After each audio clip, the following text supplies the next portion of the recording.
Berawal dari saya seorang muslimah, saya juga seorang hajah yang memang notabene cukup disegani, cukup punya kekuatan di Indonesia, khususnya di Jawa Barat dan daerah Sunda, karena saya dari Sunda, di mana untuk syiar Islam itu saya dari keluarga besar yang kalau dikatakan sangat fanatik, sangat cukup keras kepada didikan daripada Islam itu.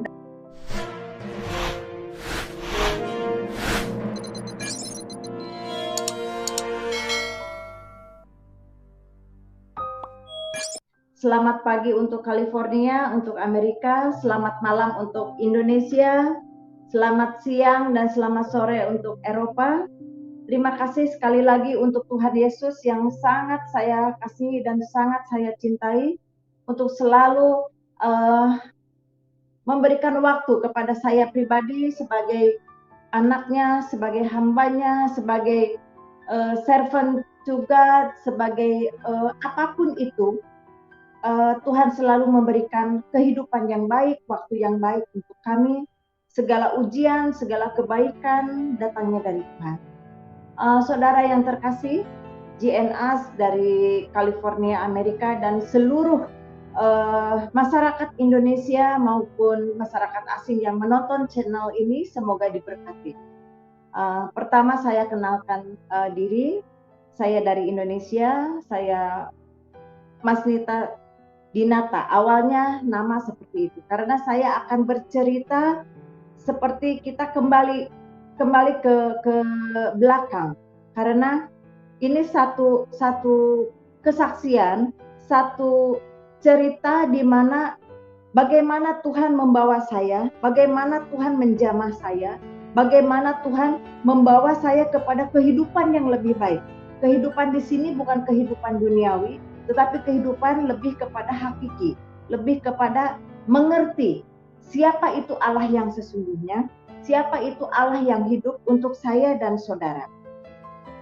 Saudara yang terkasih, berawal dari saya seorang muslimah, saya juga seorang hajah yang memang notabene cukup disegani, cukup punya kekuatan di Indonesia, khususnya di Jawa Barat dan daerah Sunda, karena saya dari Sunda, di mana untuk syiar Islam itu saya dari keluarga besar yang kalau dikatakan sangat fanatik, sangat cukup keras kepada didikan daripada Islam itu, dan tongkat daripada syiar Islam itu ada di tangan saya, karena kebetulan saya keturunan dari Banten, tahu sendiri itu dari silsilah Sultan Kesultanan Banten itu salah satu syiar Wali Songo dari di Indonesia.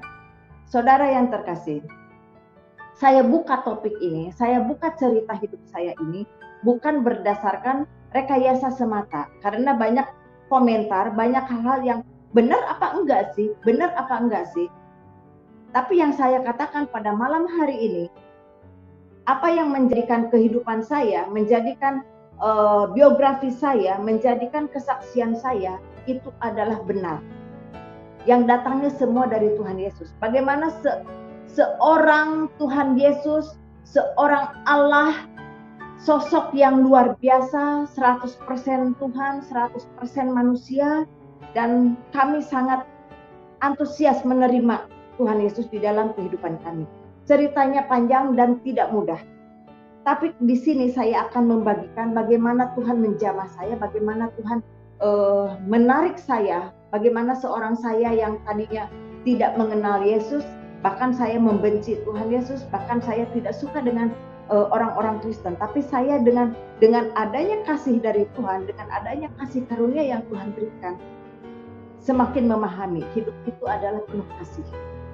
Saudara yang terkasih, saya seorang hajah, di mana beberapa tahun yang lalu, saat suami meninggal, itu ditinggalkan dengan 4 orang anak dan beberapa sedikit kekayaan, tapi cukuplah kalau untuk hidup, untuk jangka panjang, dengan segudang prestasi, dengan segudang karya. Mungkin kalau dikalkulasikan, mungkin kalau dikatakan saya dulu itu dibilang janda kaya, saudara. Suami meninggal itu karena sakit komplikasi waktu itu. Saya berjuang dengan anak-anak, di mana saya pribadi dengan kekayaan yang ada, saya harus mengingat tugas saya itu apa. Saya seorang janda yang harus kuat. Saya seorang syiar Islam, saya seorang ustazah juga, saya seorang hajah, di mana saya harus mensyiarkan agama saya pada saat itu.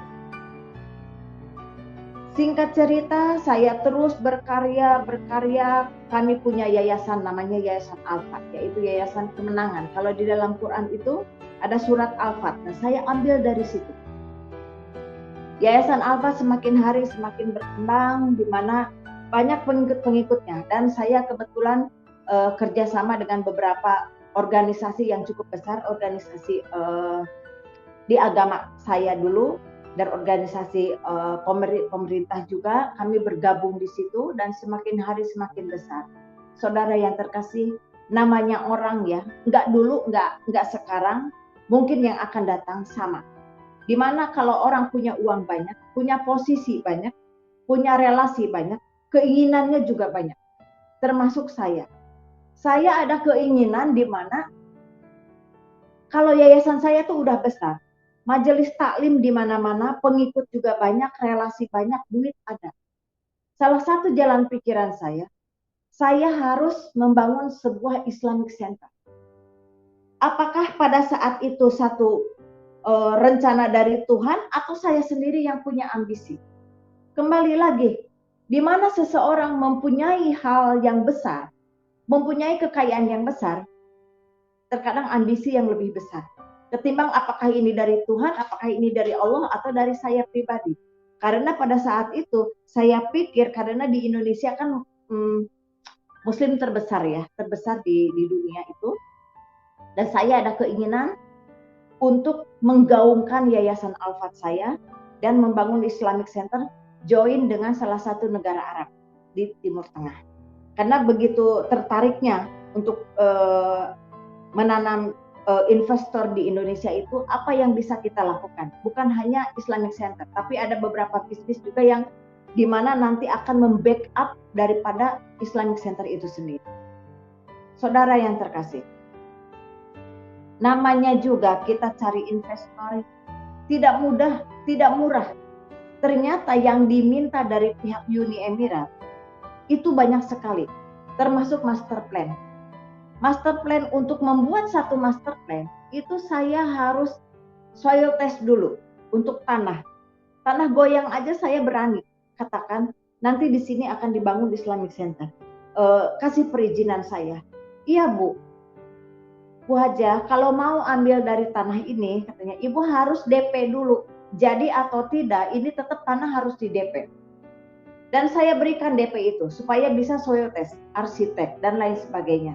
Karena untuk join, untuk bikin Islamic Center itu dibutuhkan sebuah master plan. Master plan itu kan saya juga tidak bisa buat. Saya harus melibatkan arsitek, dan arsitek juga tidak gratis. Saya harus bayar mereka. Dan ada 9 item, 9 gedung yang akan saya bangun pada saat itu. Dari padepokan, dari rumah sakit, perkantoran, perumahan, dan lain sebagainya. Dan itu membutuhkan dana cukup besar sekali, sampai miliaran pada saat itu. Dari rumah sakit saja itu kita berhubungan dengan Mares, manajemen anggaran rumah sakit. Dan itu kami biaya mahal untuk mereka. Dan untuk hal-hal lainnya, termasuk untuk mendatangkan pihak investor ke Indonesia. Namanya kita mau dagang, paling tidak kan bangku harus ada, di mana investor supaya tertarik. Saya pun demikian. Untuk membangun sebuah Islamic Center, saya hanya berpikir suatu saat, apalagi Jawa Barat, apalagi Sunda yang kekeh, yang susah untuk menerima Yesus, itu kalau bisa semuanya Muslim. Dan saya punya keinginan seperti itu, ingin mengislamkan mereka. Dan saya pikir dengan dana saya pasti akan tercover untuk membiayai sebagian daripada perencanaan ini. Saudara yang terkasih, Semakin tinggi keinginan, semakin saya berani. Di mana seseorang duit banyak, pasti dengan keberanian sampai utang ke bank, utang ke teman, jual ini, jual itu hanya untuk mewujudkan sebuah Islamic Center. Itu saya ingin ini terjadi. Yang saya pikirkan bagaimana syiar Islam di Jawa Barat, bagaimana gaungnya yayasan saya, bagaimana otomatis nama saya juga akan semakin naik terus. Itu keinginan saya pada saat itu. Bagaimana seorang wanita berambisi untuk menjadi seorang pemimpin. Dan saya pikir ini sebuah rencana yang bagus. Menurut saya lakukan itu semua. Sampai akhirnya saudara, ini kan butuh waktu. Saya singkat cerita. Sampai master plan itu terjadi, sampai master plan itu selesai, kok saya tinggal menunggu ya atau tidak dari pihak investor. Menunggu seminggu, 2 minggu, sebulan, 2 bulan, akhirnya kami hanya kontak-kontak. Saya katakan kita berangkat umroh aja. Setelah umroh kita transit ke Dubai, kita akan meeting dengan pihak investor. Kita akan bertemu dengan seorang businessman di sana. Kita akan kapan ini akan deal. Semua sudah terrealisasi, segala hal yang mereka inginkan, dan saya wajib menanyakan kapan hal ini akan terrealisasi.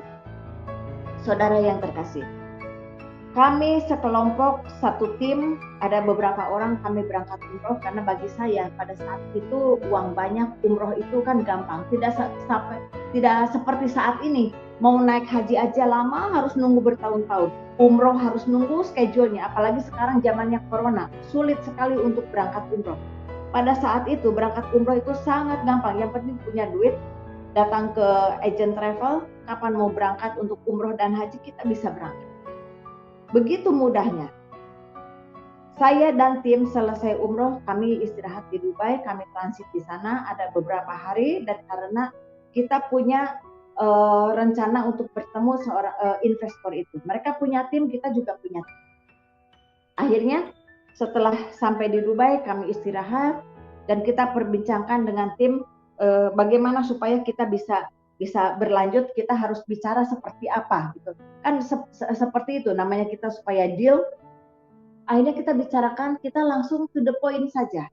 Karena semua sudah persiapan itu sudah matang.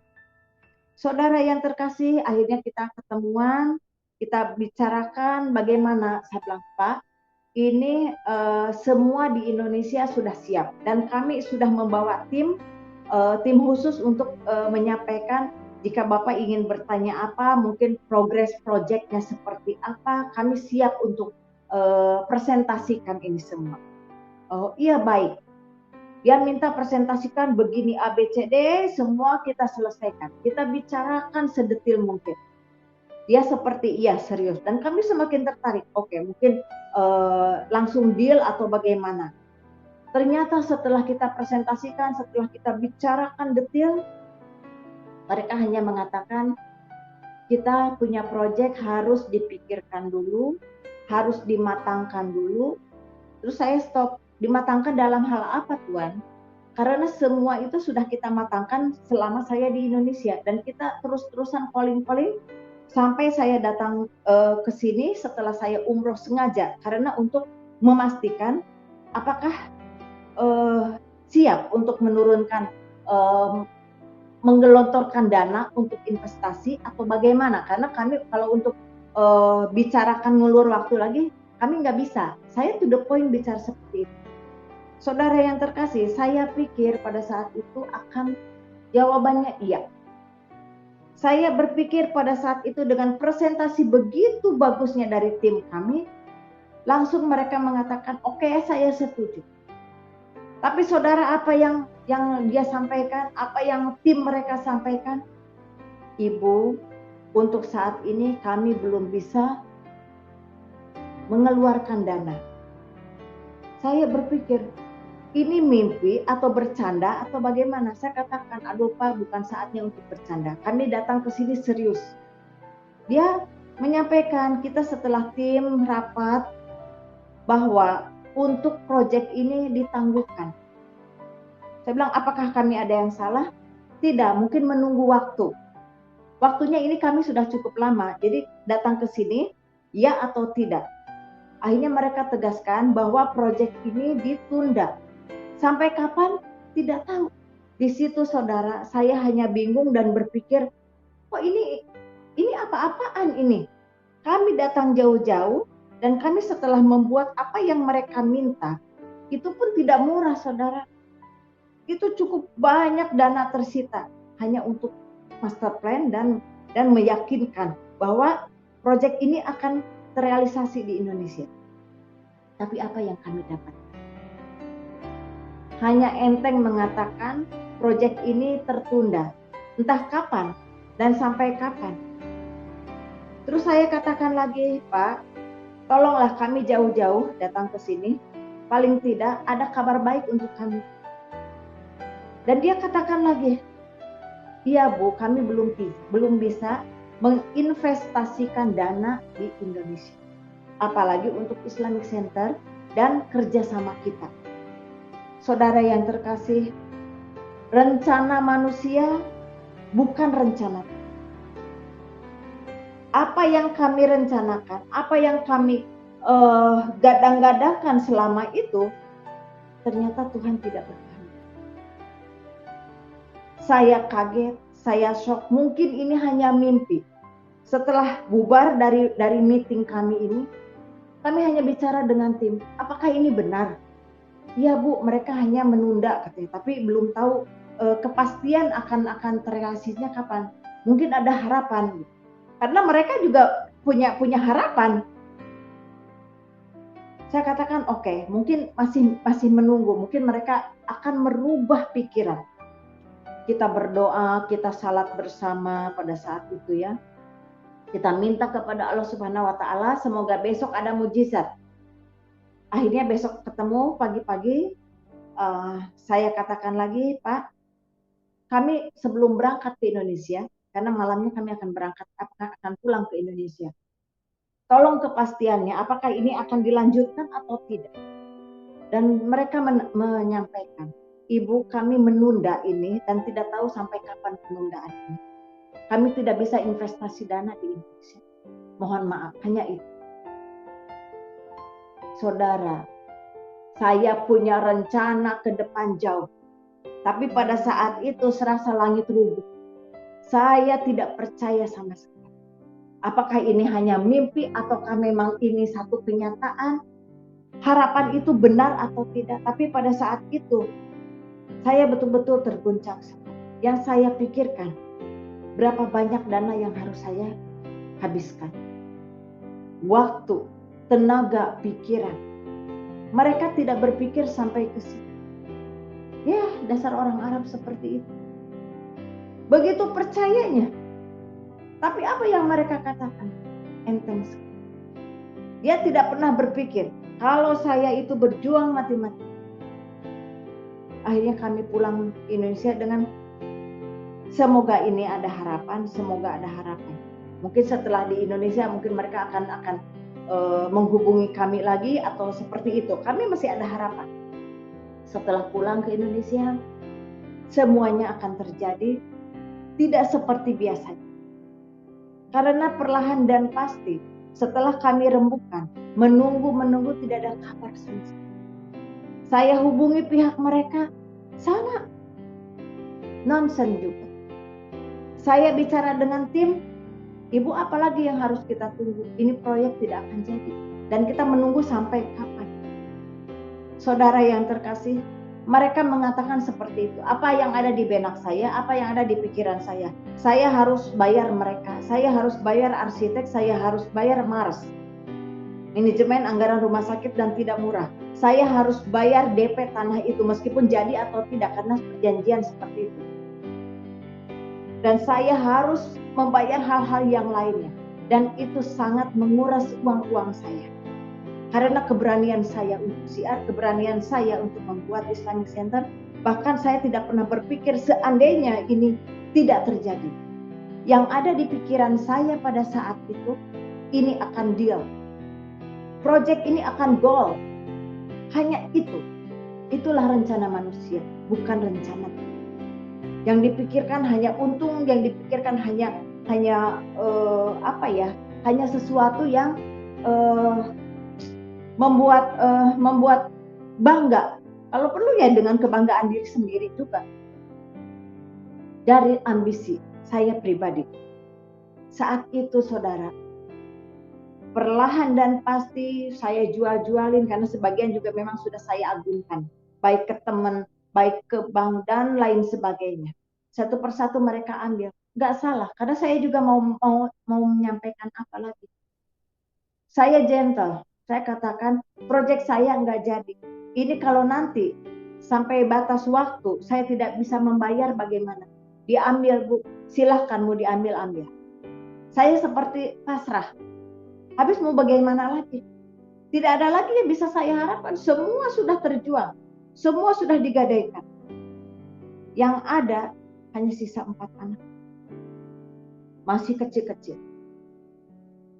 Di situ saya seperti tersentak. Saya seperti mimpi. Ternyata ini kenyataan, bukan mimpi yang selama ini saya inginkan. Mimpi menjadi seseorang yang tinggi, mimpi memiliki Islamic Center, mimpi menjadi seorang yang kalau dikatakan ya memiliki segalanya. Tapi pada saat ini saya tidak punya apa-apa. Kalau dikatakan dulu konglomerat jadi melarat. Dan itu di luar jangkauan saya, di luar planning saya, di luar rencana saya. Tapi itu yang terjadi. Tidak ada manusia yang bisa menerima. Dan saya hanya mengatakan kepada Allah saya, kepada Allah Subhanahu wa taala, kepada seseorang yang selama ini saya imani, ya Allah, kok kenapa ini bisa terjadi? Saya telepon rekan-rekan saya, mereka hanya mengatakan, Bu Hajah, mungkin Bu Hajah salah jalan. Salah jalan katanya. Padahal dia dulu berjalan bersama dengan saya. Tapi begitu saya bangkrut, saya dihakimi, saya salah jalan. Kemarin dia di belakang saya, jalannya sama-sama. Sekarang mereka cari aman sendiri. Yang dulu rekan-rekan saya kalau dikatakan sosialitas, sering kumpul-kumpul, begitu mereka tahu Bu Hajah bangkrut, satu persatu mereka putus. Dan satu hal yang lebih menyakitkan, rumah yang saya tempatin pun saya harus. Saya pergi dengan keempat anak.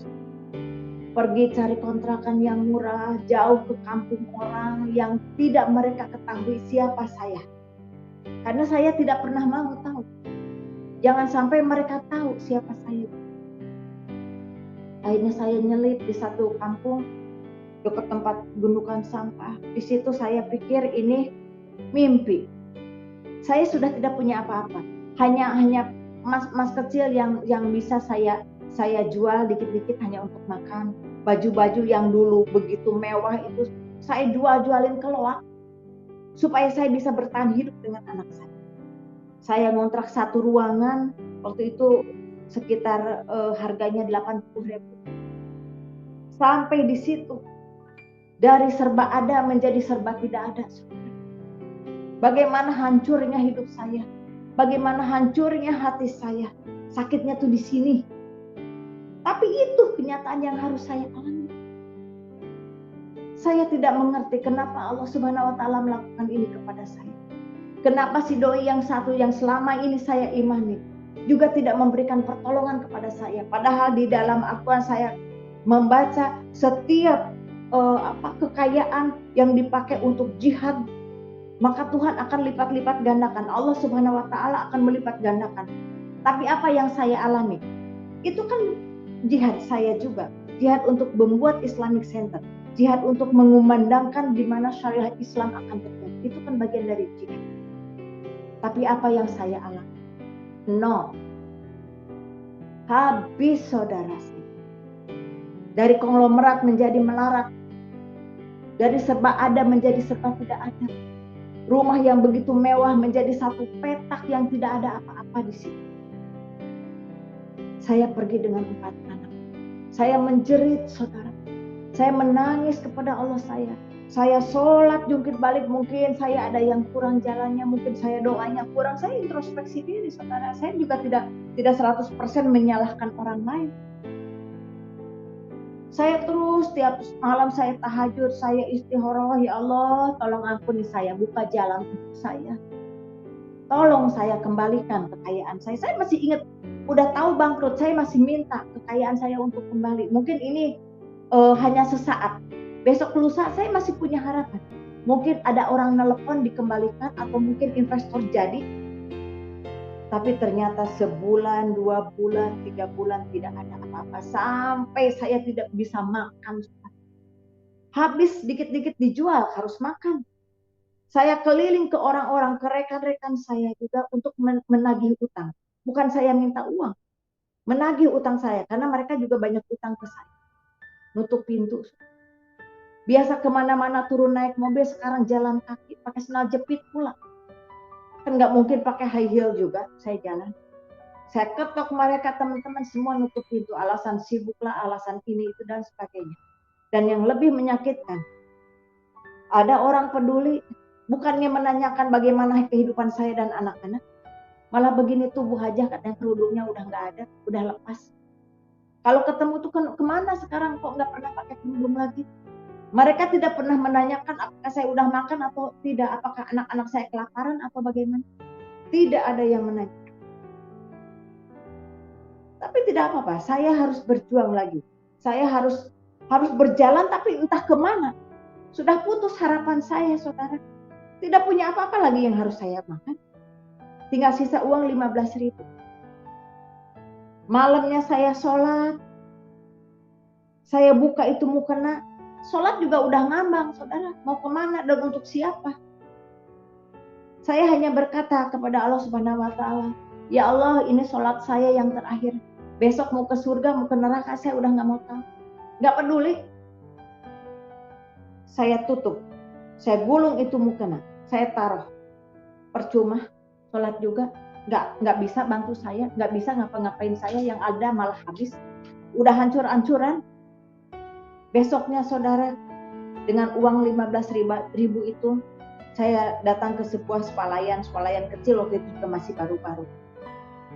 Saya datang, saya beli obat serangga. Saya udah nggak berpikiran, mau beli apa, mau bagaimana. Saya beli obat serangga. Yang ada di pikiran saya, yang ada di otak saya dan benak saya, bagaimana saya mati dengan anak. Bagaimana saya bunuh diri dengan anak. Sebelum saya mati, saya akan matikan dulu. Baru saya. Karena sebagai seorang ibu, saya hidup sendiri. Suami udah meninggal, saya tinggal sendiri. Kalau saya ada apa-apa, bagaimana dengan? Lebih baik anak dulu selesai, baru saya. Tidak pernah berpikir kalau ia mati semua. Kalau tidak, apa nggak jadi bumerang? Apa nggak jadi petaka untuk saya? Saya tidak berpikir begitu, karena sudah tidak ada harapan. Tidak ada seorang pun yang bisa bantu saya. Saudara yang terkasih, saya pulang. Biasanya kita bercanda malam-malam dengan anak-anak. Pada saat malam itu, saya suruh anak-anak tidur dulu.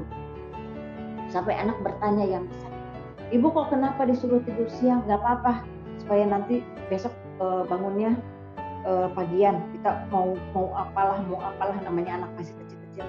Padahal saya punya rencana malam itu.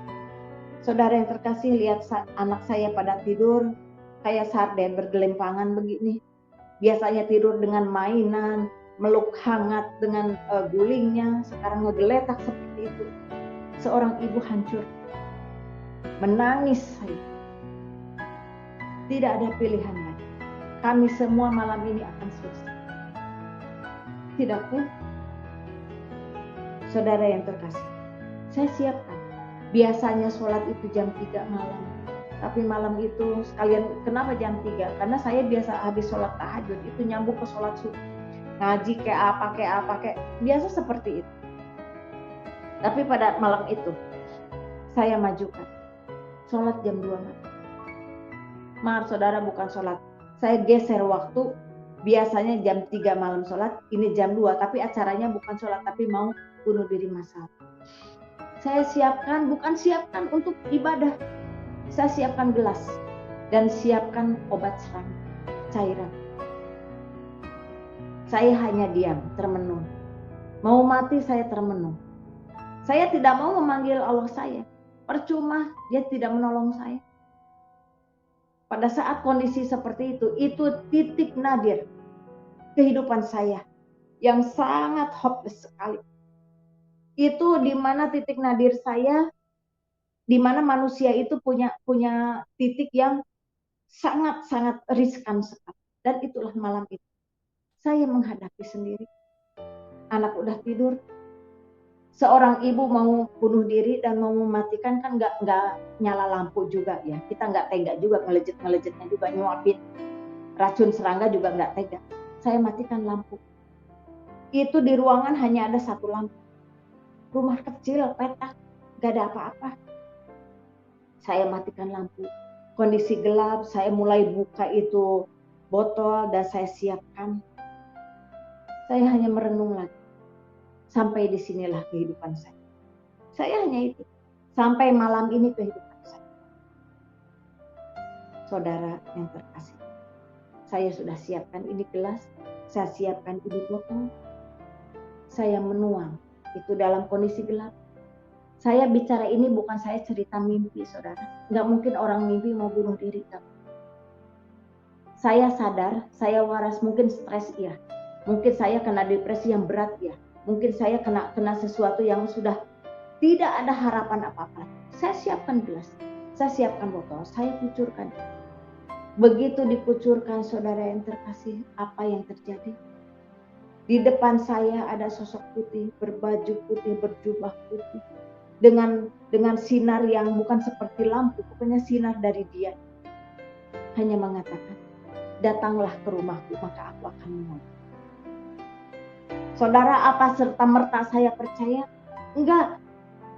Saya kaget, ini botol, ini gelas, dan saya kaget. Saya hanya mengatakan, kenapa Tuhannya orang Kristen yang datang? Tuhan saya mana? Allah Subhanahu wa Ta'ala saya mana?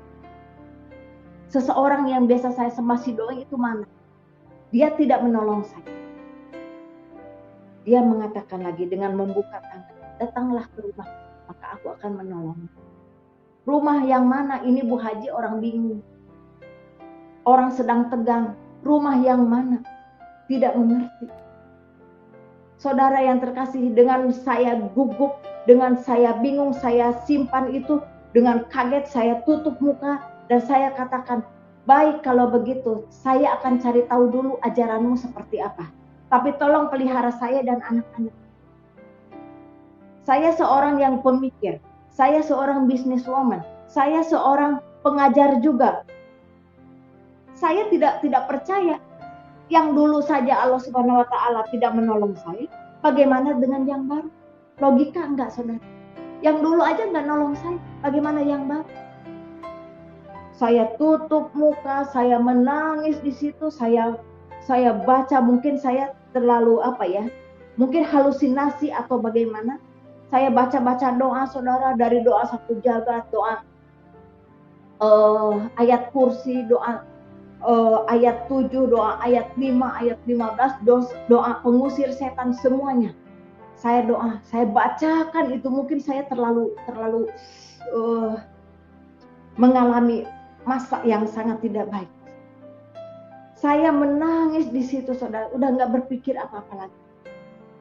Tapi satu hal yang dia tinggalkan di saya, di hati saya, setelah saya buka, masih dengan kondisi gelap. Tapi satu hal yang dia tinggalkan, harapan. Harapan seperti apa saya juga tidak tahu. Duit udah nggak ada, kekayaan sudah hilang, yang 15.000 udah beli racun serangga. Bagaimana saya hidup dengan anak-anak? Saudara pasti bertanya, kok Bu Haji tahu itu Tuhannya orang Kristen? Saudara yang terkasih, saya punya arsitek kebanyakan orang Kristen dan mereka mualaf karena saya punya karyawan juga bukan orang Muslim semua dan mereka mualaf karena saya juga kan Syiah. Dari orang Kristen saya mualafkan mereka jadi Muslim. Tapi pada saat saya mengalami kehidupan seperti ini, kenapa Tuhannya orang Kristen yang menolong saya? Allah saya mana? Rekan-rekan saya mana? Kolega saya mana? Tidak. Bagaimana saya menyakiti Tuhan Yesus? Karena anak-anaknya saya mualafkan. Tapi pada saat saya membutuhkan pertolongan, justru Tuhan Yesus merangkul saya. Tapi pada saat itu saya juga tidak bisa menerima dia sebagai Tuhan saya. Karena saya berpikir Allah saya aja nggak nolong, apalagi yang baru. Tapi saya memberikan satu negosiasi. Saya akan cari tahu dulu ajaranmu seperti apa, tapi tolong pelihara saya dan anak-anak. Saudara yang terkasih, sampai subuh, saudara, saya mendengar adzan di musola karena di kampung. Ini udah subuh ya, saya bilang gitu. Kok saya enggak jadi mati? Yang semalam itu saya masih terngiang suaranya, saudara. Bahkan sampai detik ini, saudara.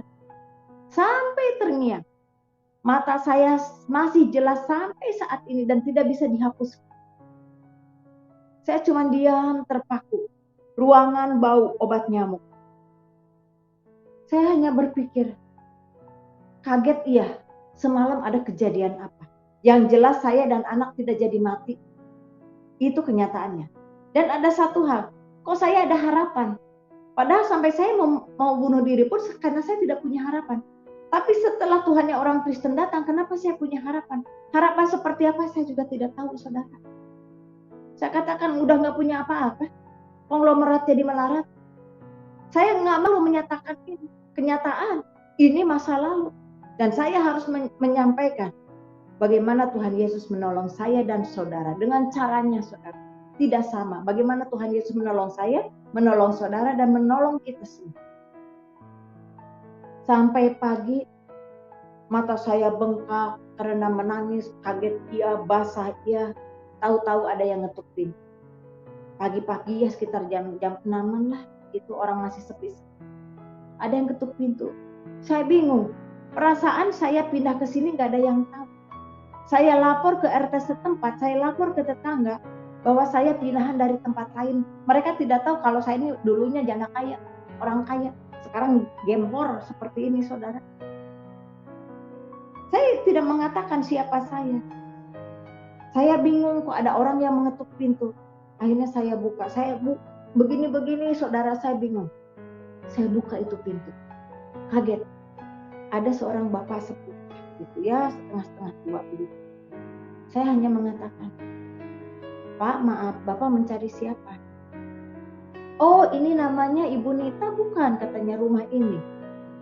Iya Pak, saya sendiri. Bapak dari mana? Saya dari RT sebelah Bu, katanya. Kemarin ada pembagian sembako. Ibu janda kan sama anak yatim? Saudara yang terkasih, saya begitu dikatakan, ibu janda kan sama anak yatim? Hancur hati saya, saudara, berkeping-keping. Udah semalam lebih hancur lagi. Datang ada orang ngomong ibu janda dan anak yatim, saudara. Perlu saudara ketahui, dulu saya, janda kaya, sering memberikan sedekah-sedekah kepada janda dan anak yatim. Saya sering mendatangi mereka dengan bingkisan-bingkisan, memberikan harapan kepada mereka. Tapi pada saat itu di depan pintu seorang bapak sepuh mengatakan, ibu janda dan anak yatim. Saya nangis, saudara. Saya ambil itu bungkusan, isinya sembako, ya seperti itulah sembako yang dibutuhkan. Saya hanya diam aja. Si bapak itu hanya pergi. Udah Bu, ibu udah terima kasih ya. Dia pergi, saya tutup pintu. Bengong aja. Saya buka itu bungkusannya. Ya begitulah, ada beras, ada mie, ada gula, ada uang juga itu di amplop 25.000. Saya berpikir gini, namanya seorang bisnis ya, masih otaknya tuh masih jalan gitu, kalkulatornya tuh masih jalan. Kemarin punya uang 15.000, terus beli racun serangga, otomatis berkurang. Nah sekarang ada yang kasih duit 25.000. Saya bengong aja, kok jadi bertambah? Terus ada orang yang nganterin. Saya tidak pernah berpikir bagaimana, cuman yang saya pikirkan, ucapan saya, saudara, saya itu orangnya komitmen. Semalam saya mengatakan, saya akan cari tahu dulu ajaranmu seperti apa. Tolong pelihara saya. Saya nggak berpikir siapa yang pelihara, yang jelas ada orang kasih sembako. Saya bikin bubur, saudara, dari beras itu saya sedikit supaya bisa nyambung. Saya bikin yang saya dapat itu. Anak-anak senang. Terus ada anak nanya ke saya, yang sulung itu kan agak ceriwis gitu ya, namanya dia udah paham. Bu kok ini bau-bau obat nyamuk? Iya semalam tumpah. Saya alasan begitu. Ntar dibersihin. Semalam tumpah. Jangan ke situ. Nanti kecampur-campur.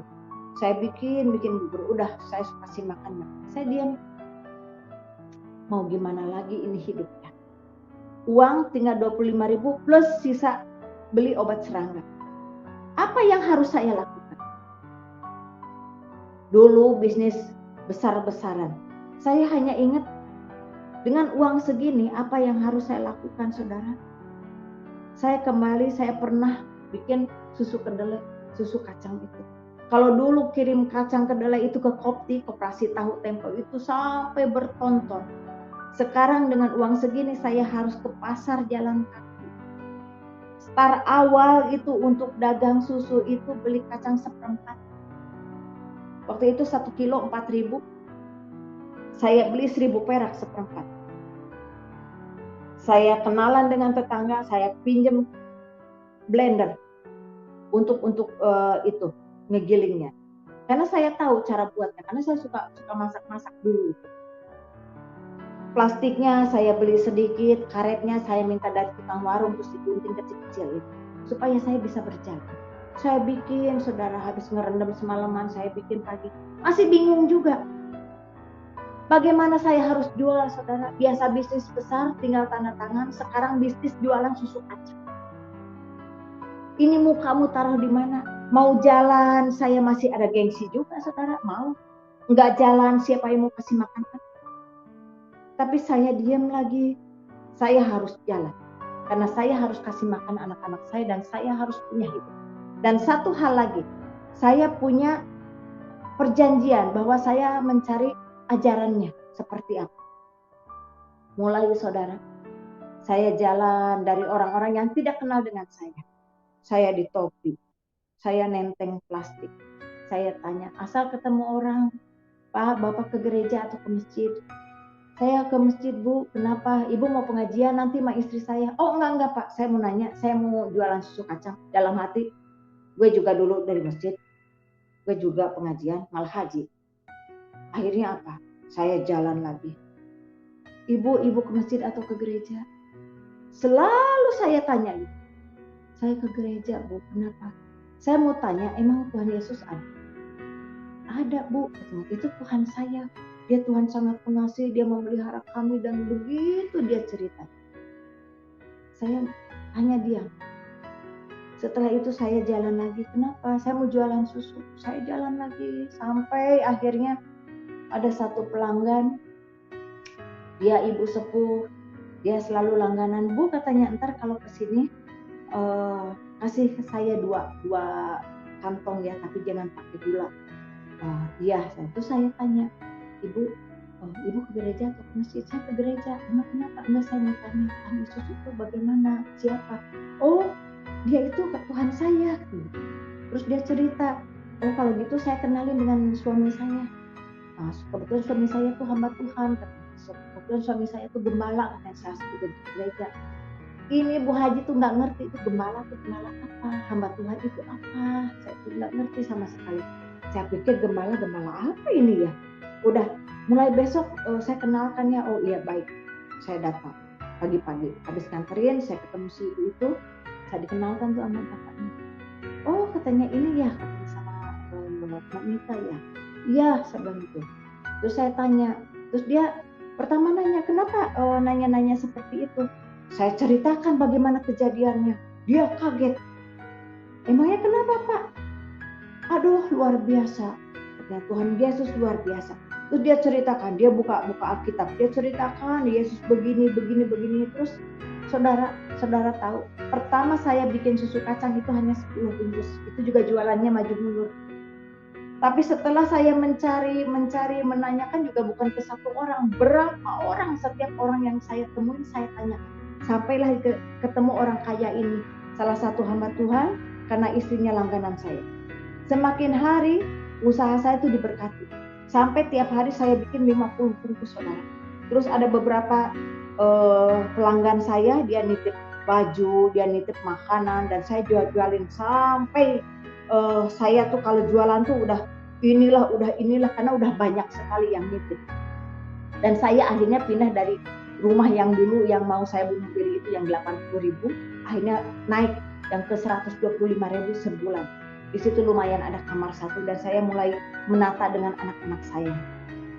Akhirnya saudara, di situ saya terus terlena. Setiap datang ke situ dia belanja. Dia bayar 300, ngambil lagi 500 si ibunya. Terus yang lain juga bayar dikit-dikit. Tapi di rumah itu semakin besar. Dia ngambil, ngeborong. Udah katanya ini Tuhan memberkati begini-gini. Oh iya. Sementara saya terlena dengan ceritanya Tuhan Yesus. Oh iyalah, baiklah, begini begitu. Terus saya diam sampai akhirnya saya pulang ke rumah. Ada orang yang nunggu. Bu, katanya, saya nunggu dari tadi. Oh iya Pak. Ternyata saudara, orang ini adalah orang yang punya dagangan baju. Dia kan nitipin baju ke saya supaya saya jualin. Nah, terus dia tanya, Bu, katanya, ini sudah lama, udah berapa bulan ya? 2 bulan lebih, katanya. Kok ibu setorannya sedikit-sedikit? Ibu sudah ngambil banyak dari saya. Benar saudara, saya itu tuh udah banyak, bahkan jutaan. Dia percaya dan saya jualin juga. Saya bilang, oh iya Pak, benar. Yang lainnya udah nyicil, tapi ada satu rumah yang memang dia orang kaya, dia banyak di situ. Saya bilang itu ada spray, ada baju sampai ke CD. Sekarang maaf aja CD di sini dalam. Maaf saya ceritakan, memang itu adanya. Dia borong banyak sekali. Akhirnya Bapak tunggu, ntar saya ke sana dulu. Nanti kalau ketemu lagi pasti saya bayar. Terus saya balik lagi tuh ke rumah orang kaya itu yang hamba Tuhan itu. Saya ketemu tuh istrinya. Saya bilang, Ibu, maaf ini Ibu udah punya utang banyak sama saya, itu yang punyanya udah ada di rumah saya, tuh, nunggu uangnya. Ibu bisa nggak setoran sama saya? Ini di atas 7 juta saudara. Waktu itu sangat besar untuk saya. Terus dia begini, oh iya katanya, saya ada uang sedikit, katanya Nita, dia panggil saya begitu, saya ada uang sedikit, terus tolong deh katanya ini kalung ibu tolong dibuka ya. Terus saya mikir gini, saya pikir dia minta tolong untuk buka kalung, ternyata begitu saya buka, Bu ini kalungnya. Oh enggak, katanya, kamu bawa ini ada suratnya, udah katanya kamu bawa ke pasar, jualin katanya di toko ini. Lah Bu, maaf, saya bukan mau jual kalung, tapi saya mau menagih uang karena yang di rumah tuh ada orang yang punya baju. Saya bilang, Ibu, uangnya udah banyak, utangnya udah banyak ke saya. Iya katanya, Nita, ini maaf Ibu nggak punya uang katanya. Terus ini kan pakai ini aja kalung katanya, jual, ada uang Ibu 300 katanya, nanti ditambahkan. Udah saya langsung lari ke pasar. Terjual lah. Terus saya balik lagi ke ibu, katanya ini uangnya udah dapat 1 juta lebih. Jadi total hampir 2 juta ini, bagaimana? Ya udah uangnya bawa katanya, ntar sisanya katanya Ibu nyicil lagi ya. Tapi katanya, tolong ya Mbak Nita, bapaknya kan hamba Tuhan, dia gembala, nggak boleh dengar yang begini-gini. Terus saya tanya, emangnya kenapa? Dia itu nggak boleh dengar masalah hutang, dia kan hamba Tuhan, jadi hidupnya tuh harus dalam Tuhan Yesus. Oh iya benar. Ini Bu Haji kan nggak ngerti apa-apa saudara, pulang aja dengan amanat agung. Pulang, saya kasih tuh uangnya sama yang punya dagangan. Saya bilang, Pak, ada uang segini, Bapak ambil aja. Mudah-mudahan besok pasti disetorin lagi. Saya bilang, kalau ada pasti saya kasih. Oh iya Bu, pokoknya saya percaya aja. Udah percaya. Sebelum pulang, si ibu itu, istrinya gembala, istrinya Mbak itu udah amanat agungnya apa? Di samping nggak boleh tahu bapaknya, mulai besok pagi Mbak Nita nggak boleh lewat pintu depan karena bapaknya memang selalu ada di situ nunggu saya, karena itu menceritakan tentang Tuhan Yesus. Saya selalu lewat depan sambil bawa dagangan. Nah mulai besok katanya langsung aja ke dapur, jangan ke depan, kan bapaknya hamba Tuhan, nggak boleh dengar yang iya. Udah gitu besoknya saudara, saya itu memang masuk ke dapurnya karena rumahnya itu besar, 4 mobil berjejer di situ, bagus-bagus. Saya masuk nyelip ke belakang mobil, langsung ketemu ibunya. Bu, udah ada uangnya? Belum ada, nanti. Saya udah mulai gelisah, udah mulai bingung. Saya selalu ke belakang. Suatu saat saudara, suatu pagi, saya datang pagi-pagi. Yang buka pintu bapaknya, bukan si ibu itu. Saya kaget, dia bertanya, aduh Mbak Nita, kok kenapa setiap pagi sekarang nggak lewat depan, selalu lewat belakang? Memangnya kenapa? Oh enggak Pak, saya biar langsung ketemu ibunya. Iya, soalnya kan kita beberapa hari nggak bicara tentang Tuhan Yesus. Oh iya, iya nggak apa-apa, saya juga sedang sibuk. Terus saya tanya, Pak, ibunya kemana? Oh ibunya lagi nganterin cucu katanya ke sekolahan, nanti juga pulang lagi. Memangnya ada apa? Oh nggak ada apa-apa Pak, saya cuma nanya aja, nggak apa-apa saya tunggu aja. Saya udah mulai gelisah, gimana ya orangnya nggak ada. Saya mau nagih gitu. Terus saya tanya lagi, Pak maaf, kira-kira ibunya pulang jam berapa ya? Nggak lama lah katanya Pak, nganterin cucu, ntar balik lagi. Memangnya ada apa Bu? Mbak Nita, nggak ada apa-apa Pak, saya mau nanya. Dia langsung nanya gini saudara, utang istri saya berapa? Saya kaget saudara, saya pikir sakti juga ini hamba Tuhan gitu. Saya belum cerita dia udah tanya duluan utang istri saya berapa. Padahal saya disuruh diam, nggak boleh dengar, nggak boleh cerita kepada suaminya kalau dia punya urusan utang. Tapi dia nanya begitu, saya pikir ini orang sakti ya. Saya bilang enggak Pak, biar saya aja ngobrol sama ibunya. Coba lihat mana bonnya. Saya ingin tahu istri saya utangnya berapa. Saudara, saya ini kan kalut saudara. Di rumah ditungguin juga yang nagih uang. Di sini nggak ketemu ibunya, si bapaknya juga nanya seperti ini. Akhirnya saya buka itu catatan. Ini Pak, ini katanya, belanjanya banyak segini, terus kemana barangnya? Wah saya nggak tahu, soalnya barang ini masuk di istri bapak semua. Ke anak bapak, ke cucu bapak, mungkin saya juga nggak ngerti. Oh ada baju anak, apa-apa. Saya nggak ngerti semua, ini istri bapak yang beli. Dalam hati, saya nggak ngomong aja. Kaos yang si bapak pakai juga kaos dari saya. Namanya tukang dagang, saudara pasti tahu dong dagangannya. Dia pakai kaos yang dari saya. Kan masuk di situ juga. Di situ dia merah, mukanya dia marah. Kenapa bisa sampai seperti ini? Ini kebiasaan. Bukan sama kamu aja katanya. Punya utang begini, banyak yang nagih ke sini. Oh, berarti ini bukan ke saya, ke semua orang, mungkin ke banyak orang seperti ini. Saya kan nggak ngerti sama sekali. Orang kaya, mobilnya berjejer, kan nggak nyangka.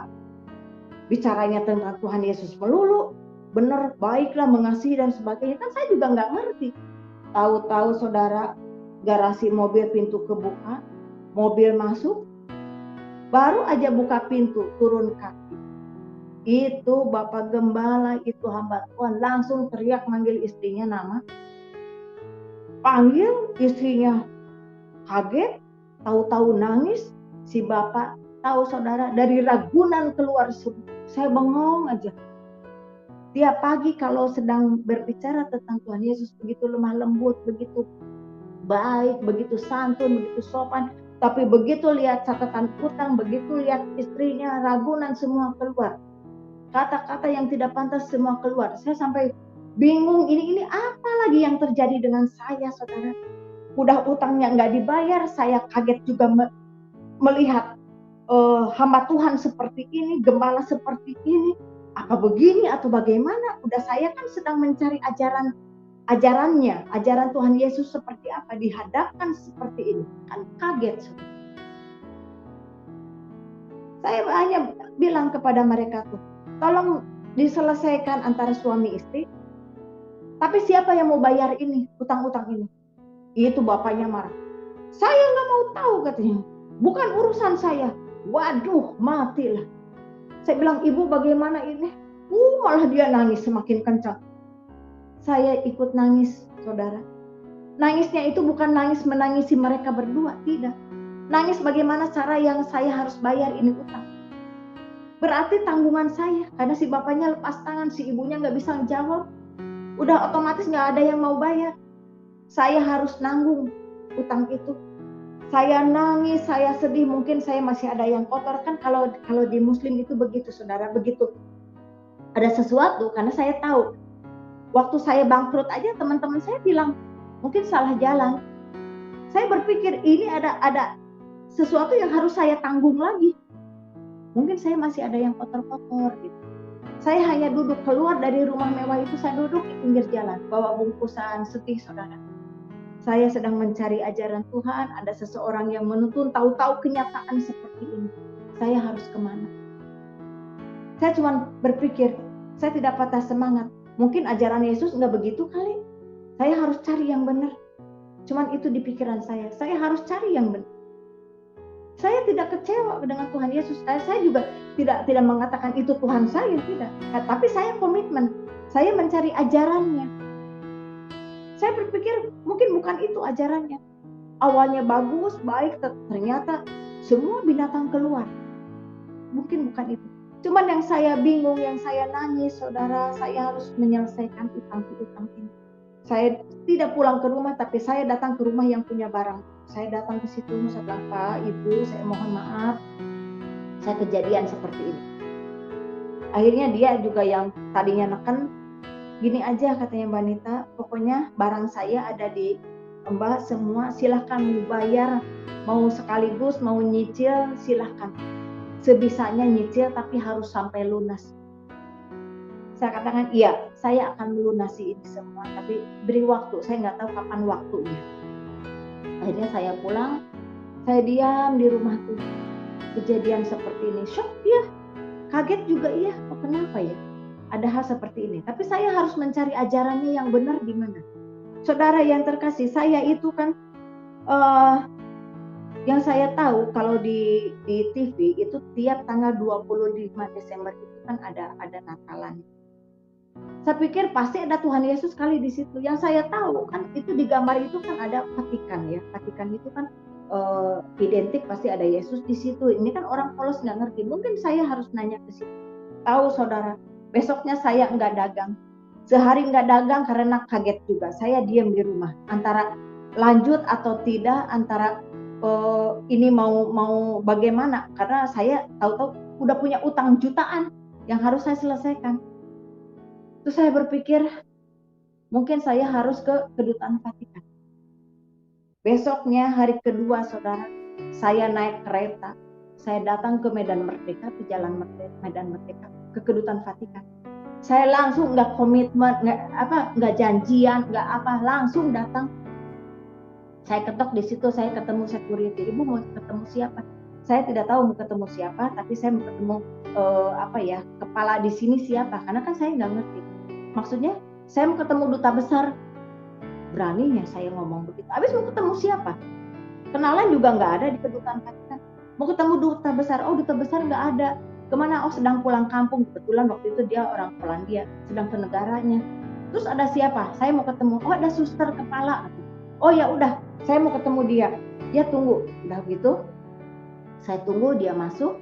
Gak lama dia keluar lagi. Ibu silahkan, katanya dipersilahkan, tapi tunggu di ruangan. Saya masuk, ada satu ruangan. Saya diam di situ. Mau nanya apa ya? Udahlah, saya mau tanya Tuhan Yesus lagi deh. Gimana siapa dia? Dan memang saya juga nggak tahu dia yang sejelasnya. Itulah saudara, masa transisi iman, masa kekalutan saya, masa yang ketidaktahuan dan saya mencari ajaran.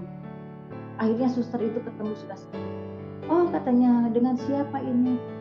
Saya Mas Nita sebenarnya. Dari mana? Waktu itu saya masih tinggal di Depok. Terus dia tanya, ada keperluan apa? Apa yang bisa saya bantu? Saya bilang, suster bisa jawab saya enggak? Iya silahkan, mau nanya apa? Memangnya Tuhan Yesus ada ya? Suster itu kaget. Ada katanya. Dia Tuhan saya, kami sangat menghormatinya. Dia cerita tentang Bunda Maria, cerita tentang Tuhan Yesus itu siapa? Enggak, saya bilang itu bukan. Beberapa waktu yang lalu itu saya didatengin. Terus dia kaget, dia datengin bagaimana? Saya cerita saudara, bagaimana pertemuan saya, bagaimana saya membunuh diri, bagaimana Tuhan Yesus menyelamatkan saya. Suster yang kaget, aduh puji Tuhan, haleluya, katanya saya sampai setua ini jadi suster, saya belum pernah didatengin Tuhan Yesus, tapi kami percaya. Saya malah bingung, kok nggak didatengin, tapi kenapa dia datang ke saya ya? Itu Tuhan punya rencana untuk anak-anak, untuk kedepannya. Boleh saya berdoa? Dia berdoa. Saya bengong aja, saya lihatin doanya merem begini. Saya kan bingung doanya apa. Kok bicara ya seperti kita cerita begini. Kalau orang Muslim kan doa pakai bahasa Arab, ngerti juga enggak saudara? Waktu itu juga saya tanya-tanya juga tidak semua saya doa ngerti semua. Nggak ngerti kan itu bahasanya mereka, bukan bahasa Indonesia. Apa yang disampaikan, sampaikan, ngikutin aja. Nah ini berdoa seperti Indonesia, dan saya juga tahu dari hamba Tuhan yang kemarin marah-marah itu juga. Oh seperti ini. Akhirnya dia bikin surat. ini Mbak, katanya saya rekomendasikan ya, katanya ini seperti anak yang hilang. Anak hilang apa lagi? Ini katanya nanti ke gereja katedral, nanti ketemu salah satu pastor di sana, saya berikan ke situ. Iya, saya ambil tuh surat. Besoknya nggak nunggu lama, besoknya saya datang ke katedral itu. Saya datang gitu, ketemu yang jaga di situ. Ibu mau cari siapa? Saya ada surat ini buat pastor. Oh iya baik, mana suratnya? Dari mana? Dari kedutaan Vatikan. Oh iya, dia buru-buru kali, dia pikir surat penting kali, padahal memang bingung kali saya juga. Oh itu orang buru-buru karena memang ada amplop dari kedutaan Vatikan. Dia buru-buru itu ketemu pastor. Akhirnya apa? Saya dipanggil, ketemulah pastor itu. Saya ceritakan semua. Itu pastor sampai merenung, sampai Tuhan Yesus luar biasa. Saya mulai bingung, pastor emangnya kenapa? Aduh, katanya luar biasa, katanya Tuhan Yesus begitu baik. Puji Tuhan, katanya anaknya sampailah di tangan kami, katanya gitu. Aduh, Bapak di surga seperti ini. Akhirnya udah tenang, mencari Tuhan seperti ini, katanya perlu perjuangan, dan ini masih terus banyak berjuang, kata pastor. Akhirnya saya pulang lagi, saya bingung karena masuk ke gereja itu antara halal dan haram. Saya lihat di situ ada patung Bunda Maria, ada patung Tuhan Yesus lagi digendong, terus ada banyak lilin-lilin di situ. Sementara dulu datang ke masjid kan nggak ada yang begitu. Kalau saya nggak masuk, saya nggak tahu siapa itu Yesus. Kalau saya masuk, ini haram bagi saya untuk melangkah. Tapi saya harus masuk ke dalam. Akhirnya udah antara halal dan haram saya masuk. Akhirnya besoknya saya datang lagi dan udah saya berhenti dulu karena cukup jauh dari tempat saya tinggal ke Jakarta itu.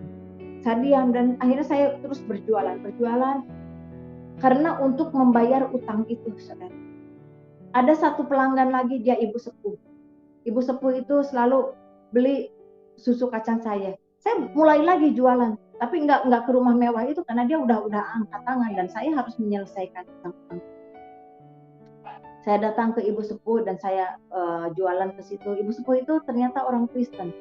Dia selalu kalau saya datang dia berdoa dan selalu memborong, butuh nggak butuh mungkin dia menolong saya juga. Dia usaha kecil-kecilan, dia janda juga tapi udah sepuh. Dia usaha kecil-kecilan tapi dia penolong sekali, dia selalu berdoa untuk saya.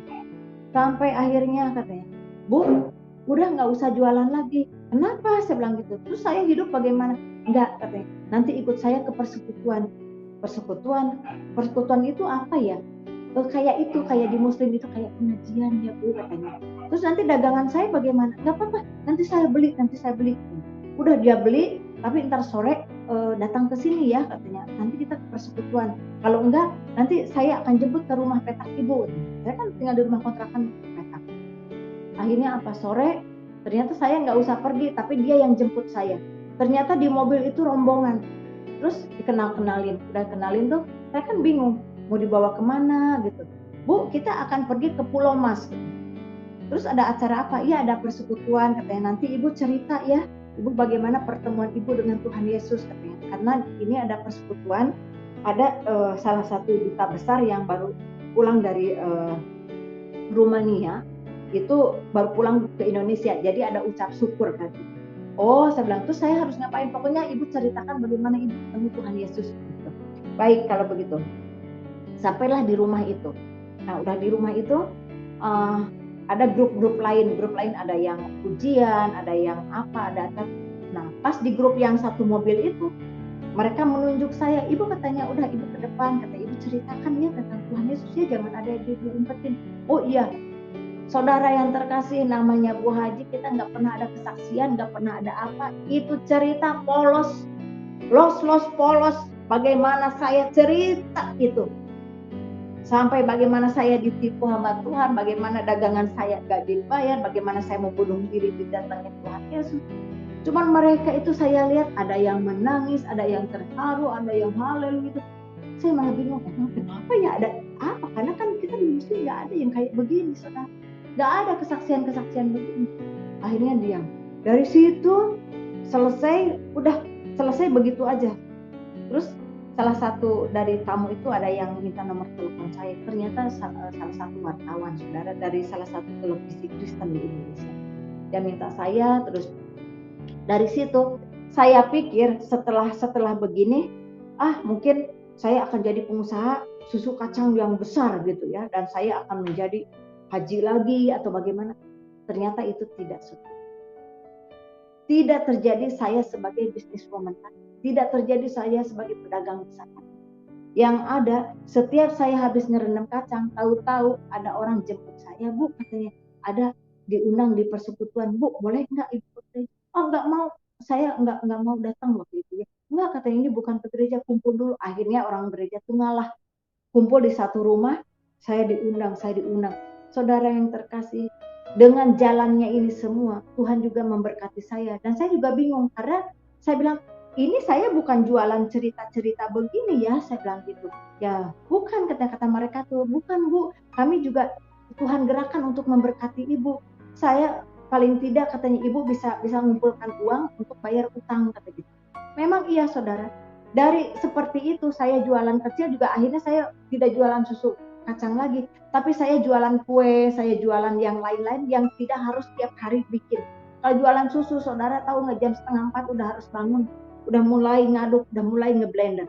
Orang lain pada tidur, kita udah gitu ngeblender untuk jualan. Dari situ saudara terkumpul, bayarin, terkumpul, bayarin. Begitu aja.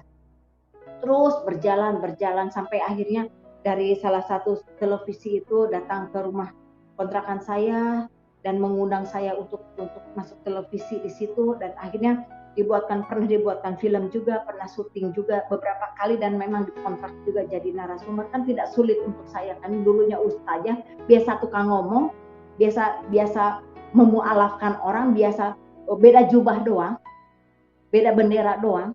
Tapi pada saat itu saya belum dibaptis, belum apa-apa. Tapi saya tetap menceritakan ini semua.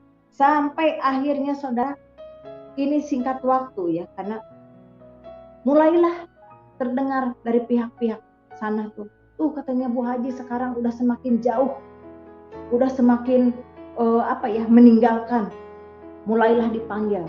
Karena kan rekan-rekan saya yang dulu juga kan banyak organisasi kuat ya di dalam Muslim itu. Dipanggil, dari mereka marah, katanya nggak usah ikut-ikutan seperti ini, katanya ayo kembali lagi mumpung belum jauh. Enggak, saya bilang gitu, saya hanya mencari tahu ajarannya dulu, saya bilang gitu. Saya belum ikut mereka, tidak, saya juga tidak sebodoh itu. Saya selalu menampik hal itu. Sampai akhirnya terus dipanggil, dari marah sampai mereka baik. Ibu, katanya, sekarang begini aja Bu, Ibu, kami ada proyek, Ibu nggak usah tender, kami berikan proyek, kami berikan modal, Ibu kembali lagi deh, gak usah terus cari ajaran seperti apa. Yang dulu itu yang paling benar, kan seperti itu, yang sempurna lah, mungkin belum begitu. Saya bilang tidak.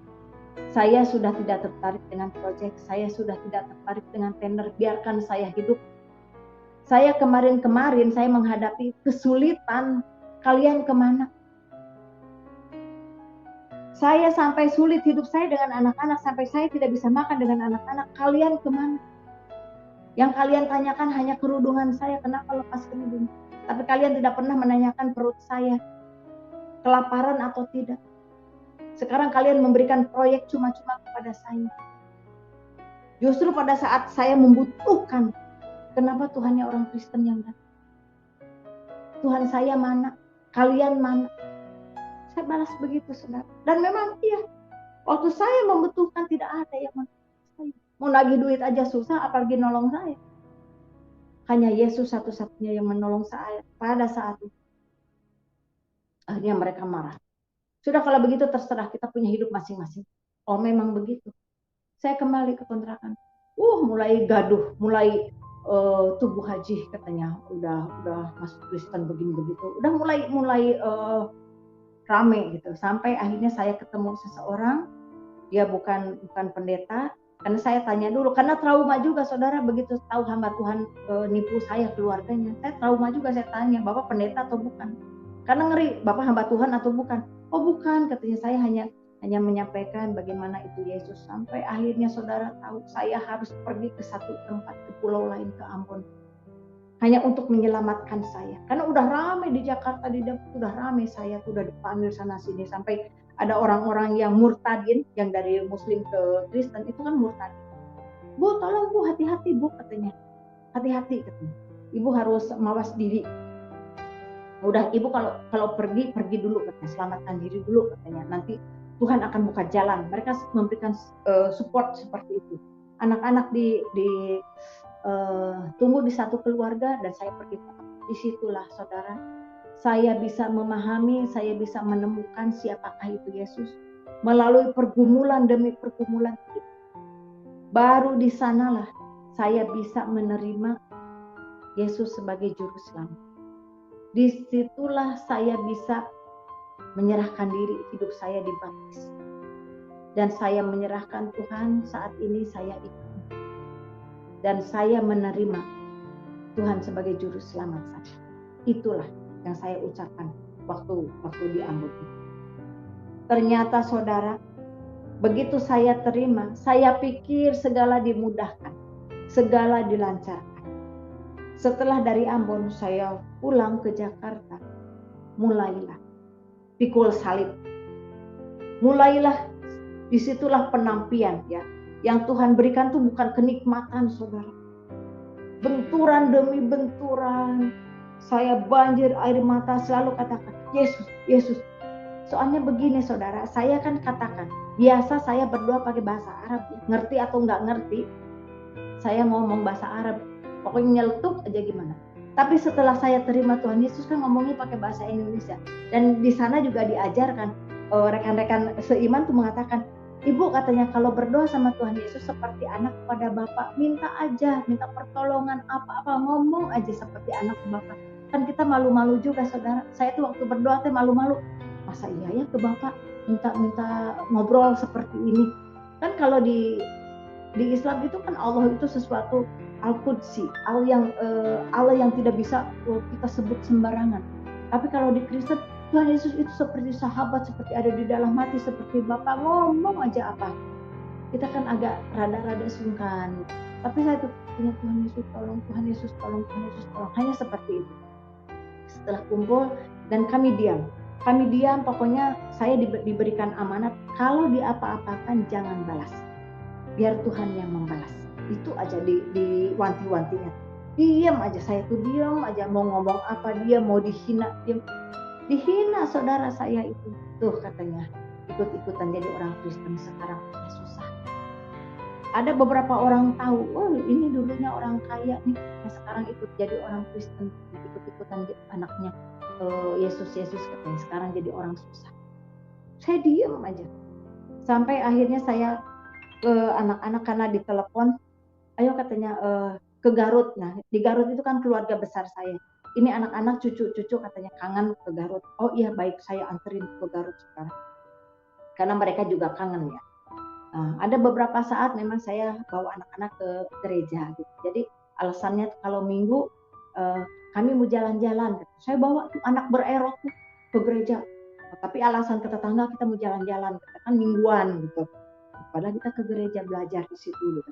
Sampai akhirnya anak-anak ke Garut, masa liburan. Terus kata saudara tuh, udah katanya di sini lama aja, liburannya kan lama gitu. Karena kan menjelang-jelang bulan puasa kayak gitu. Oh iya nggak apa-apa. Udah saya kembali ke Jakarta. Saya pikir kan kalau anak nggak ada, empat-empatnya saudara saya titipkan ke saudara saya ke Garut, ke keluarga besar. Saya pergi ke Jakarta tuh sendirian. Saya pikir kalau nggak ada anak mungkin saya punya peluang untuk saya bisa usaha. Baru aja nyampe, besoknya ditelepon dari kantor. Ayo katanya ke Garut lagi, ada penting nggak? Hal penting. Lah penting apa? Kenapa kemarin nggak ngomong? Enggak harus kita bicarakan. Saudara saya itu kan bilang tunggulah mungkin minggu depan sekalian jemput. Enggak bisa minggu depan. Sekarang aja katanya, kalau bisa besok pagi subuh dari sana harus langsung ke Garut. Oh ya udah, ini kayaknya seperti orang penting gitu.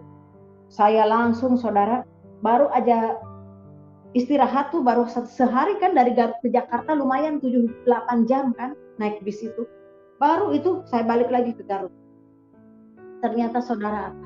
Di Garut itu sudah kumpul keluarga besar saya, kumpul pemuka-pemuka agama. Ternyata saya disidang. Kakak saya yang laki-laki itu nanya, saya kan 6 bersaudara, saya paling kecil, berarti saya punya kakak 5. 3 laki 2 perempuan. Begitu datang, kakak saya yang laki gini, saya nggak habis pikir ya katanya, kenapa anak-anak kamu kalau setiap makan bukan bismillah lagi, dikit-dikit begini, dikit-dikit begini katanya. Itu siapa yang ngajarin? Saya kaget saudara. Rupanya di anak itu kan apa ya, begitu saya ke gereja atau ada rekan-rekan seiman yang baru itu selalu mengajarkan doa kan harus begini. Anak saya tuh tahu begini, tahu begini. Nah, keluarga besar saya kaget. Terus udah gitu ditanya lah katanya, namanya anak kecil itu polos.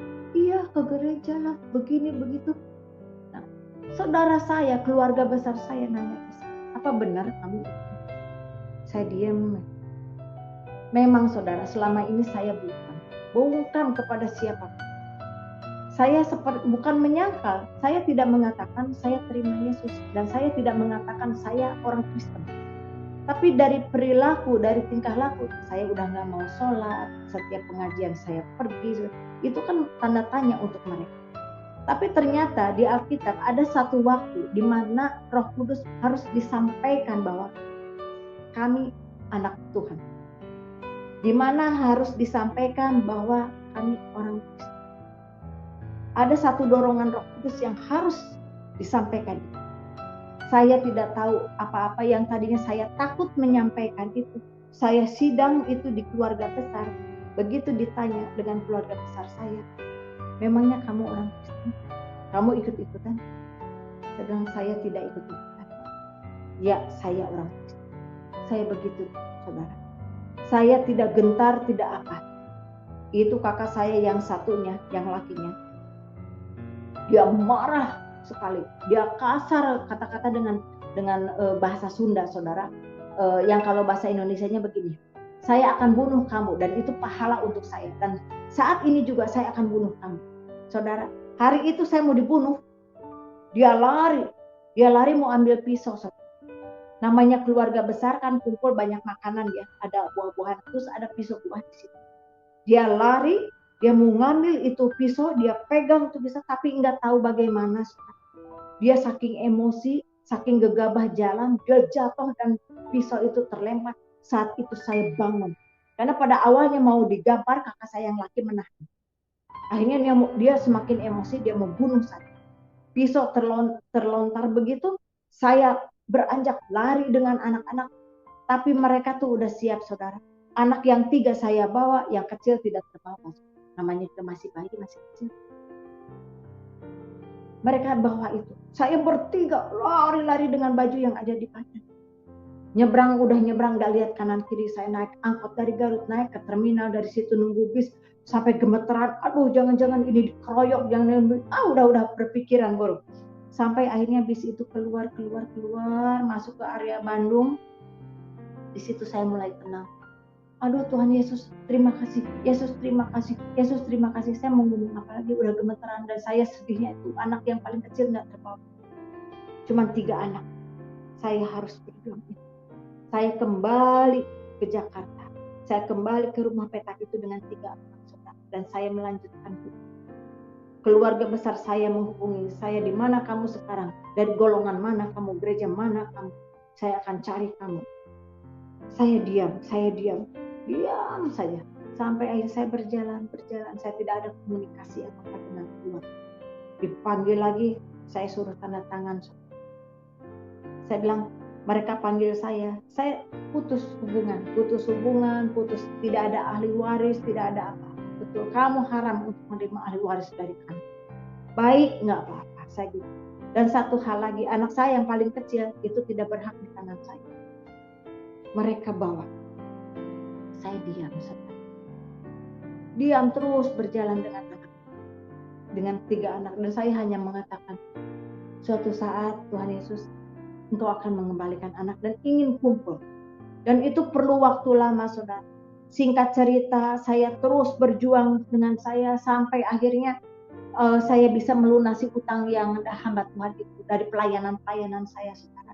Dan sampai saya ketemu seorang hamba Tuhan, dia menyarankan saya untuk sekolah teologi. Jangan dari kesaksian aja. Tapi jadilah saksi Kristus. Jadilah terang bagi mereka. Tuhan membawa ibu dari kegelapan dan Tuhan membersihkan ibu untuk dikembalikan lagi. Nah, itu tugas ibu sekarang. Dia hanya pesan seperti itu. Dia sekolahkan saya dengan teologi, dia biayain, dia bantu sekolah anak saya juga dari kecil-kecil, terus mereka bantu. Dan saya terus berjuang sampai akhirnya saya terus pelayanan. Tapi kalau usaha memang saya kecil-kecilan sampai hari ini juga saya masih berdagang, saudara, karena memang itu Tuhan memberikan kehidupan saya dari situ. Kalau pelayanan itu kan pengabdian. Adapun Tuhan memberkati, itulah mujizat Tuhan. Sampai saya punya NGO Love and Life, sampai saya punya pelayanan baik di Indonesia maupun sampai ke luar negeri, saudara.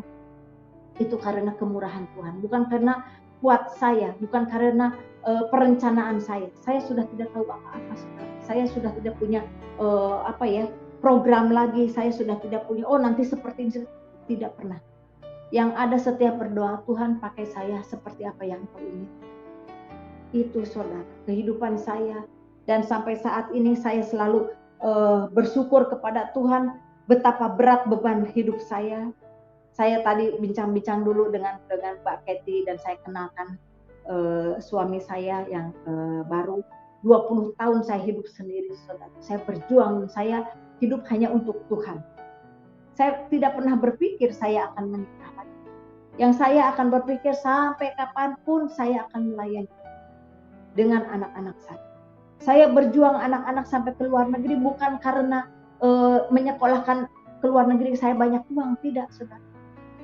Saya tidak punya uang menyekolahkan anak saya.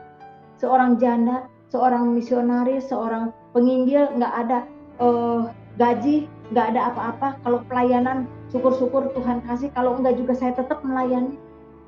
Dagang kecil-kecilan. Saya bilang, Tuhan Yesus, saya tidak punya biaya untuk sekolah anak saya. Tolonglah. Tolong sekolahin anak-anak saya. Saya serahkan semua anak-anak saya. Tapi Tuhan membawa apa? Sedikit-sedikit saya berjuang juga, Tuhan. Dibawa anak saya sekolah ke luar negeri, satu ke Jerman, satu ke Rusia yang tidak. Tapi satu orang memang spesial.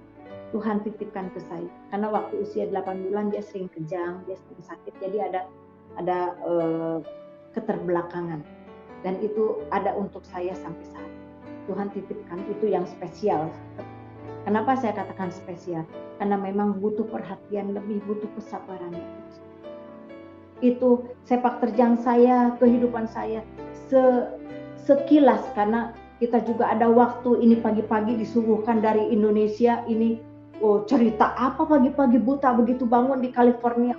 Cerita Bu Haji seperti ini, saudara. Dan saya juga ada sedikit-sedikit tulisan saya ini untuk translate. Kebetulan suami juga ringan tangan bantu saya translate pakai bahasa Inggris karena saya nulisnya pakai bahasa Indonesia. Tapi judul Pay the Price, saya bilang gitu. Ini bayar harga. Kenapa bayar harga? Ikut Yesus itu bayar harga. Ikut Yesus itu tidak murahan. Ikut Yesus itu mahal harganya. Dengan apa, saudara? Tidak bisa dibeli dengan uang. Tapi diberikanlah kehidupan kita. Berikanlah hati kita, pikiran kita, masa depan kita. Roh, tubuh, dan jiwa kita hanya untuk Tuhan Yesus. Dikatakan pay the price, bayar harga. Ikut Yesus, jangan dikira ikut Yesus udah dibaptis selamat. Tidak, saudara. Masih berjuang kita. Berjuang menghadapi banyak hal, baik kehidupan, baik dalam pelayanan, gesekan ada. Tapi kan di dalam gesekan itu manusia ditajamkan dengan manusia. Besi menajamkan besi. Disitulah kita belajar untuk lebih bijaksana. Pada saat dulu saya sangat emosional, saya sangat berapi-api.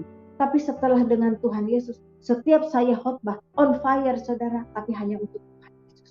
Untuk membangkitkan yang sudah suam-suam itu, mari bangkit. Berjalan dengan Tuhan Yesus. Mari melayani dengan Tuhan Yesus. Jangan pernah berpikir hal-hal dunia. Biar itu urusan Tuhan. Kita punya urusan sendiri dengan Tuhan. Dan ini yang Tuhan berikan.